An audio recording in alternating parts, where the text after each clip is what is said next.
Hey guys, we're back again at the Good Place Bench, part of the Placemaking Week festival, and I have to say I'm pretty excited about this conversation. I've had many interesting people, most of them I don't know, and I mean within the placemaking industry, yes, the word, the name Kent and Fred Kent, your dad, and Ethan Kent are quite known. So I'm excited to have you part on our Good Place Bench. Ethan, thank you. Welcome for having time for us. To be here on this bench. I've seen the show and I've loved the idea. And excited to build on this with you and have this conversation. Yeah. Very good. Very good. Yeah, for those who don't know you, just quickly just introduce yourself, where you're from, and yeah, what brought you to Placemaking Week Europe. Yeah. So I'm Ethan Kent. I'm executive director of PlacemakingX, and I've been lucky to get to work in placemaking really my whole life, but actually over 25 or 30 years professionally now, always trying to build the placemaking movement. So this is the pinnacle of it so far, frankly. This is the biggest placemaking week that I've been part of and most energetic. But there's ones like this happening all around the world. Last week I was in Bogota for our Placemaking Latino America conference, Right. and this is I'm really grateful to the Placemaking Europe community, especially the Dutch that have been so hospitable to us and open to learning, but really hospitable to growing and sharing their incredible placemaking with the world. Yeah. And how would you compare all of them? What are the similarities? Between the different networks. Bogota. Yeah. So part of the reason we've been working to sort of network the placemaking conversation globally is that every part of the world has its strengths and has its weaknesses. But the strengths also block. So we want to celebrate the leadership. And the leadership usually come from one sector or another, from one discipline or another, from one sort of demographic is sort of dominating the conversation. And that means that there's something the other parts of the world have to learn from that, but also that needs to be balanced out. Right. That they need to learn from other parts of the world that have it coming from a different perspective or a different demographic. Right. So it also, placemaking as a word is fuzzy, and that's the beauty of it. People debate what it means.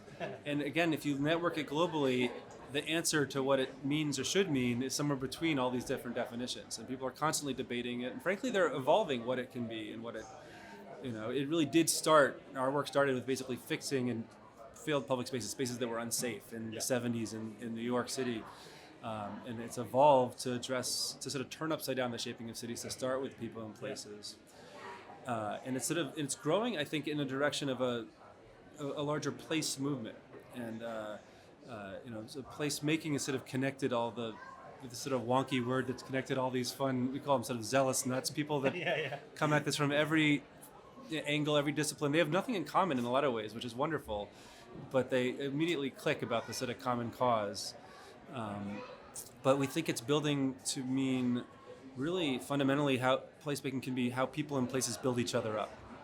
Often grounded in the common sense of making a public space work, improving it, sitting down, slowing down, just putting a place to sit. Yeah. But this bench can be catalytic to changing a whole culture, a conversation, and the governance of a neighborhood. It's interesting because you're really summarizing it in such a way of how I experienced this Congress so far. So again, I mean, I've been talking to so many different people, so many different perspectives, and there are quotes like "everybody's a placemaker," and placemaking, the word, is also something that seems people need because they all feel it's their challenge within their work. It's all about people. It's all about community. But also themselves as an identity, whether they're an architect, an urban planner, and so on, they need that word placemaking to feel that sense of belonging. So this is what it probably leads to as well, to stronger communities. Yeah, and people need to contribute. I think that in some ways the fundamental crisis is that we're at a low point in our participation in shaping the world beyond us and connecting to it, and to people and to place, and seeing how we're co-creators of that world. And placemaking is about helping people realize that potential through action, through putting a seat and starting. The simplest action is putting a bench in front of your home and having a conversation with somebody. Yeah. But how that can be transformative to changing and to peacemaking, to equity, to health issues, to all kinds of economic. Yeah, we were thinking of putting here Sound like a slogan, like for all your issues or for all your social issues on the bench, right? So people can also lie down if they want. And some even said that they felt relieved after leaving this conversation on the bench. Yeah, it does you. Yeah, it's very therapeutic. I find. Yeah, Yeah. this solves a bench can solve all your problems. You should be able to prescribe it as medicine for sure. So if you want to have something solved, Ethan, yeah, just take it away. Yeah, we're here to brainstorm about it. And I think I keep on referring to it, but you know, the Forrest Gump movie was like 30 years ago, released in 1994, and he was sitting on a bench Yeah. talking about chocolate in a box and those kind of things.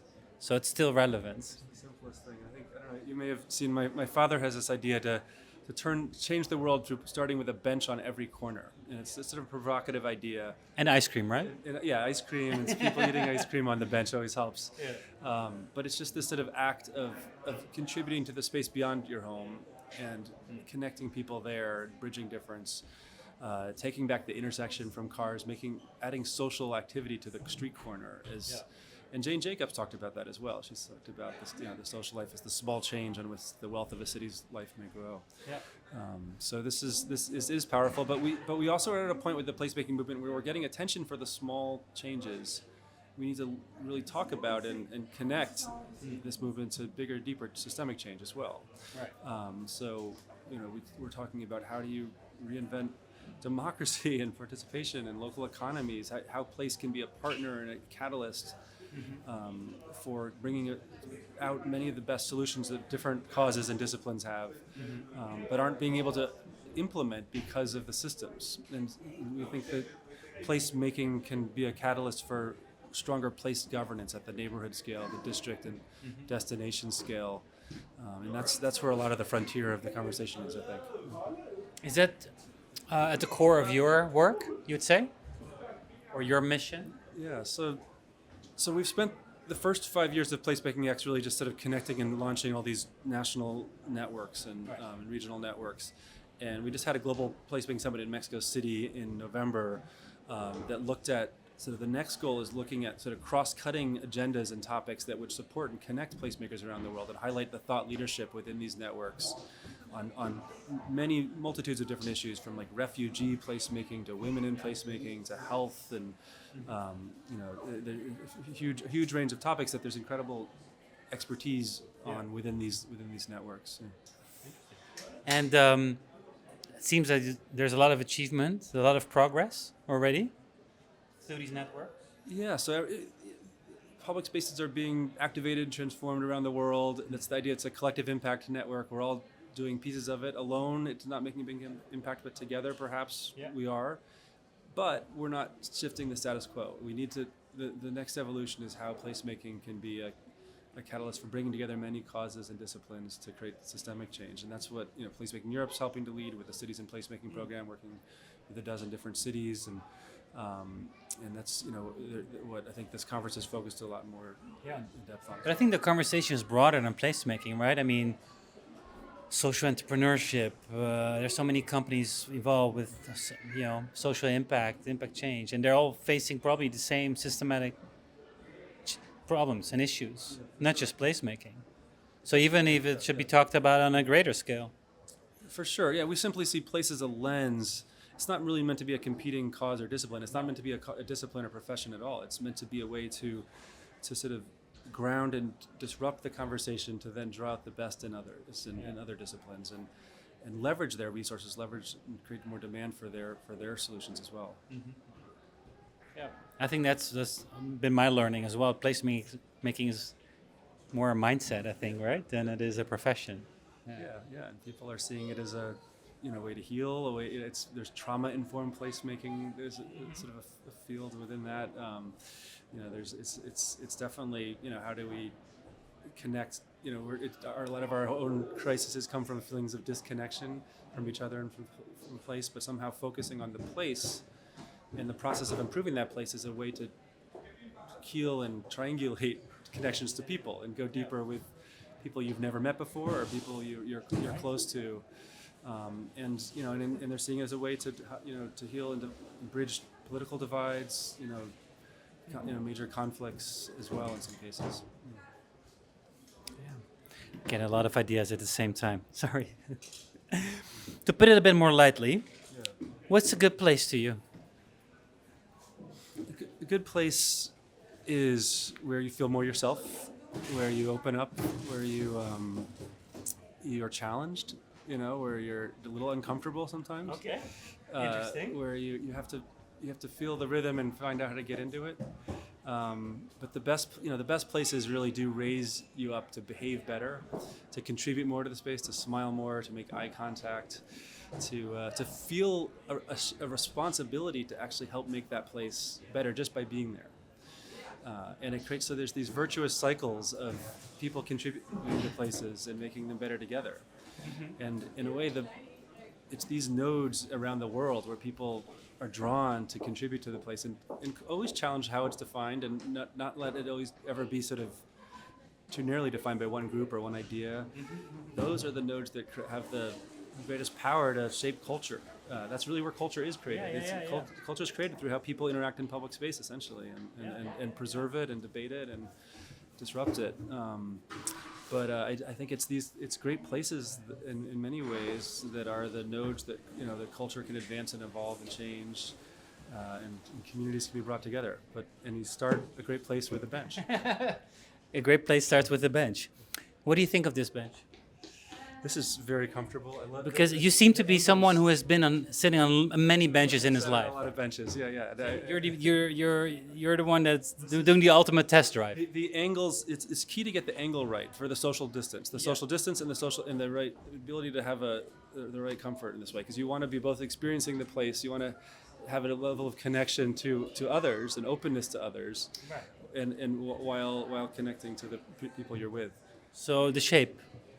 So this angle is perfect. I think this is perfect. And so that's something we need to keep then. Yeah, but then the opportunity to sit and relax and cross your legs and put your feet up on the bench and take a little nap. You need all those options. The more versatile, the more flexible, the more people can make it their own and feel like they're shaping their experience on the bench, the better. And then when you get people sitting up here and talking and on the ground, taking their shoes off, And then when you see affection, that's obviously the William White said that affection is the indicator of a successful public space. So whenever we took on all your ideas into a 2.0 design, we can send you one for approval. Yeah. This is definitely Well, let's get these all around the world, and let's get people having these conversations all around the world, and realizing that they're experts in their place, but also through these conversations they can become actors in placemaking as well. Ethan, I don't know what to say. Let's do it. That's the only thing I could say. Bring it around the world, and I'm just gonna thank you for your time, for your sharing your vision and your thinking. And it's unfortunately almost over. A couple hours left before we have to. Shut the door and look. For when is the next placemaking week? Next week, I'm actually going to a rural placemaking conference near the Arctic Circle in Sweden, and then next week. Yeah, next week. I was last week was Latin America in Bogota, with a similar community as this, and then I'm in Michigan. Michigan's the state in the U.S. that has had the most sort of placemaking conferences and impact, I think. And then it's us building up towards the World Urban Forum in Cairo, where we'll have leaders from many of our networks gathering, setting sort of our global agendas together. Yeah. A lot of people involved, to be behind that same mission. Cool. Wishing you all the best and bring people together, and keeping the community strong. And shake your hand. Thank you so much, Ethan, and everybody watching. Thank you so much for all your attention, and we're gonna share your deeds. And looking forward to bring this this baby around the world. Looking forward to sitting here with you. Cool, man. Cheers. Bye-bye.